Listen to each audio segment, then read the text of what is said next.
gece şen uğrarım. Ritmi havaya göre pek düzgün tutarım. Sabaha kadar oynayacağım geceyi aydınlatıp. Hoş yal bak üzümlen dünyayı sevindirip. Yıldızlar gökte şılarlar sanki benim gözlerim. Oynadıkça onu derim kimim neredeyim.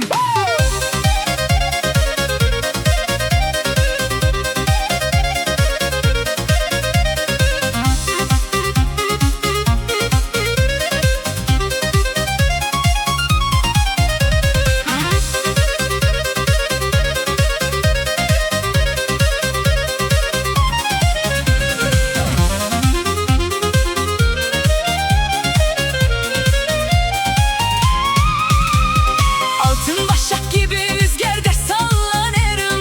Tatlı üzüm salkımı gibi ballanırım. İçimde var büyük ateş bak nice yanarım. Bu oyunun içinde kısmeti bularım. Dertlerimi kenara bırakıp attım. Bu ömrün şenliğine hiç doyamadım. Urunuz ellerinizi bakınız bana. Gagauz kızının kıvrak boynuna. Sabaha kadar oynayacağım geceyi aydınlatıp. Hoş yalpak üzümlen dünyayı sevindirip. Yıldızlar gökte şılarlar sanki benim gözlerim. Oynadıkça onu derim kimim neredeyim.